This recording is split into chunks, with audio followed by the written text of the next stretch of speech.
বিশ্বাসঘাতক, বেঈমান।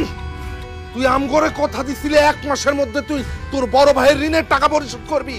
আজকে 1 মাস হয়ে যাইতেছে, অথচ তুই আমগরে কোনো টাকা পয়সাই দিস নাই। তার উপর আজকে বিয়া করে তুই নতুন বউ নিয়ে বাড়িতে আসছস। তার মানে তুই তোর ভাইয়ের লাশের সামনে দাঁড়ায়া মিথ্যা কথা কইছিলি। তুই এত বড় মিথ্যুক।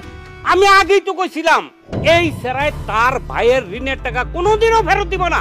আমগো টাকা ফেরত না দিয়া সে কি করছে, বিয়া করে বউ বাড়িতে নিয়ে আইসা রং ঢং করতেছে। আমরাও চুপ থাকবো না। তার ভাবি রে এখনই আমরা তুইলা লয়ে যাবো, তার বাড়ি ঘর সব দখল করবো। দরকার হইলে তার ভাইয়ের লাশ কবর থেকে উঠাইয়া কনসাল বিক্রি করে দেবো। আপনি ঠিকই বলছেন। এই তোর দাঁড়ায় আসছিস কেন?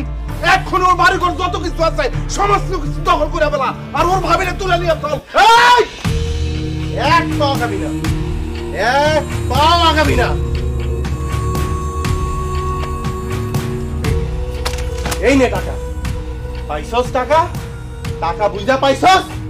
আমার বাড়িতে বাইরে যা। কোনদিন আমার বাড়ি, আমার ভাবি যদি কারো দিকে চোখ দেখ, চোখ উড়ে ফেলাবো। তোরা আমার বাইর কঙ্কাল উড়াই বেসবি, আমার বাইর কঙ্কাল উড়াই বেসবি তোরা। হ্যাঁ, তোরা কোনদিন আমার বাইর কবরের সামনে দিয়ে আইটাও যাবি না। তোর মতো খারাপ মানুষ আমার বাইর কবরের পাশে গেলে আমার বাইরে আত্মা কষ্ট পাইবো। যা যা, বাড়িতে বাইরে যা, যা যা, বাড়িতে বাইরে যা, যা যা, বাড়িতে বাইরে যা।